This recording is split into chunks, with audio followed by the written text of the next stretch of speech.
Hey guys, I'm here to talk about some epic news I just heard that came out at San Diego Comic-Con recently.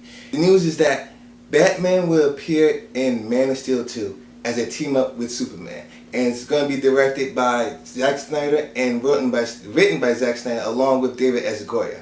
Now, when I heard the news, my head just exploded because this is something that has not been done before with these two iconic superheroes from DC. Now we've seen it in cartoons, I've seen it in cartoons, in the animated series of Batman and Superman. That was great. And Justice League Unlimited, the cartoon show of that was all fine and dandy. But we all want a Superman and Batman team up on an actual live screen.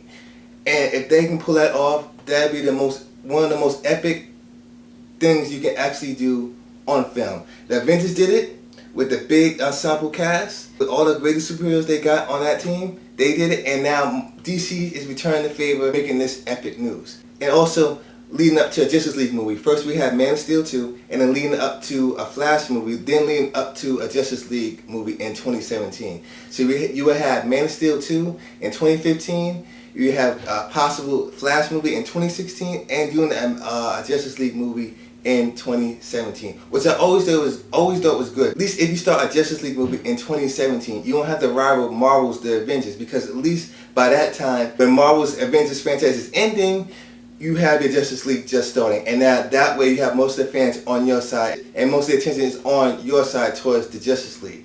Now, I'm a big fan of team-up movies, because in the animated movies, I got Public Enemies, The World's Finest, that came out in 1997. That was an animated movie, and I love that. Now, it's kind of hard putting Batman in that type of universe because Superman can do everything, so it's kind of hard to translate Superman being in that type of universe because Superman can do everything, but I really like to see how they can pull it off.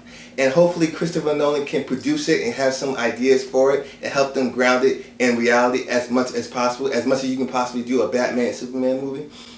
Now, as far as story goes, I think you can kind of go with the world's finest storyline a little bit, because in that cartoon movie they did it kind of good. Now, the one way you can do the team up in the Man of Steel 2 is to have Bruce Wayne as a businessman, which he already is, and have him team up with Lex Luthor and clean up Metropolis. Then Bruce Wayne finds out that, okay, maybe Lex Luthor is not all what he seems to be, or have Bruce Wayne come in to investigate Superman, seeing that he doesn't really trust alien species come from another world. A person has so much power and no one to stop him. So maybe you can have Bruce Wayne investigate that. I don't know how you would do the story with having do an origin story, but maybe you can have a little tease of Batman Year One in the Man of Steel movie, because you really can't do an origin story, and I think a lot of people are done with the origin story from Batman. But if you were doing a solo movie for Batman, I said go ahead with it.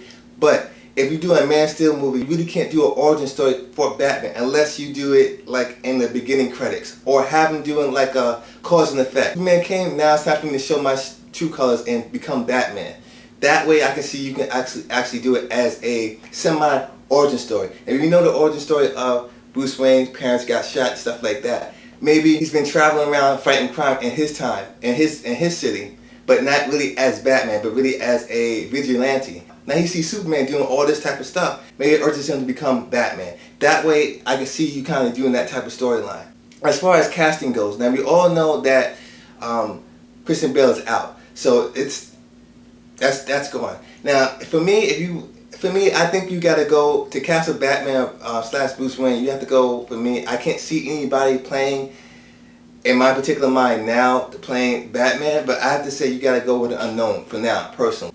But I say go with the unknown, because at least when you go with the unknown, you won't think of that actor playing Batman. You think, okay, that's Batman on screen instead of the actor. Like the Tom Cruise lore. You think, okay, Tom Cruise plays Iron Man, you think that's not Iron Man, that's Tom Cruise playing Iron Man. You don't think that's Tony Stark as Iron Man. So if you get a unknown person to play Batman, I think that would work well alongside Henry Cavill. Now, like I said before, if you can do this and ground it in reality and have Christopher Nolan produce it and rein Zack Snyder in, I think it'll be good, because at least you have the realism and realisticness of a Superman Batman movie, and it's something that I've been looking for a long time. And this is a big challenge because it's easy to do it in cartoon form, easy to do it in in comic book form, but in the actual live movie, and the way Christopher Nolan scoped the grittiness and darkness of the universe, even though the Batman trilogy is a different universe, but you see how Zack Snyder took a little bit of that universe and to put it into his. So it's kind of hard to put Batman into that universe, but I would like to see how it could be done. Right now, my head is just exploding. Can you imagine how that first trailer would be as Superman and Batman in the same movie? Epicness.